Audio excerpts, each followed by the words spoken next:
Et elle est de retour autour de la table, celle qui, je le rappelle, n'est pas amoureuse des escargots.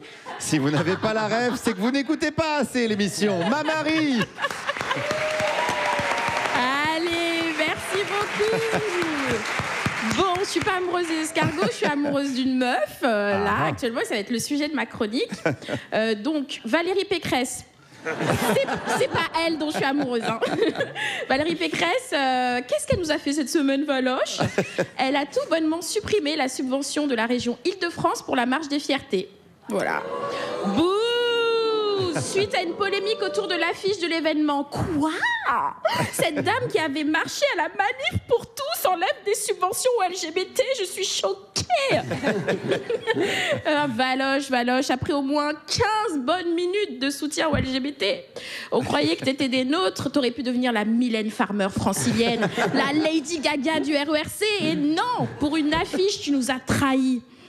Et ça m'inspire à citer un poète. J'aimerais trop qu'elle m'aime, mademoiselle Valérie. Mais elle ne veut pas. Non, non, non. Vous aurez reconnu Kinvey de l'Académie française.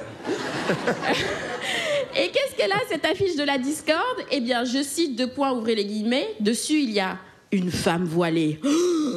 Vous le sentez venir, le petit bingo des polémiques? Il y a aussi un drapeau palestinien. Et pour le trouver, il faut vraiment fouiller à la loupe. C'est un pin sur la veste d'un des 6 personnages. C'est vraiment le Où est Charlie le plus pété de ta région. Il y a aussi un brassard représentant la langue des signes. Et quel est le problème avec ce brassard? Peut-être qu'il est bleu et pas rouge. C'est ça le problème de la droite, peut-être. Je ne sais pas. Vous n'avez pas compris? Très bien. Il y a aussi un drapeau transgenre sur l'affiche. Quoi? Les drapeaux transitionnent aussi? La droite a peur que leurs drapeaux français deviennent des drapeaux palestiniens. Et donc, il y a aussi sur cette affiche un fasciste malmené. C'est affreux. Et c'est ça le vrai problème. Et j'imagine bien la réunion qu'il y a dû avoir avant que Valérie Pécresse retire la subvention. Ça a dû être terrible. Je pensais que l'argent de poche, vous alliez l'utiliser pour des paillettes et vos maquillages, là. C'est joli, ça. Pourquoi vous voulez combattre le fascisme? Vous voulez pas être jolie? C'est ça, pour la droite, il y a trop d'éléments politiques sur cette affiche. Et je pense qu'ils ont vu cette affiche et ils se sont dit donc votre truc de visibilité, là, votre histoire, ça va être à la vue de tous. Ouais. Je crois que c'est ça, ils n'avaient pas capté que c'était politique, les luttes LGBT. Il y en a aussi qui se plaignent qu'il n'y ait qu'un seul blanc sur l'affiche et qu'il soit évanoui. Alors déjà, je vois pas le problème. Ensuite, c'est une personne qui représente le fascisme. Il a quand même une croix celtique dans le cou. Ensuite, il est pas blanc, il est gris. Et les autres personnes sont jaunes, violets, orange, bleu et vert. Je pense que si quelqu'un doit se plaindre, c'est les Télétobies pour appropriation culturelle.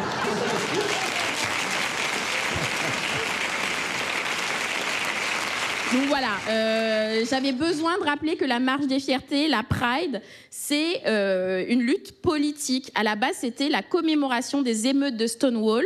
Et la légende raconte qu'elles ont commencé par une femme trans noire qui a jeté une brique sur un policier. Il ne s'agissait pas de vendre des produits arc-en-ciel, voilà, c'est ça que je veux vous dire. Non, mais parce que je vois la lutte se perdre. Moi, j'ai des pubs sur Instagram pour acheter de la brume hydratante pour le mois des fiertés.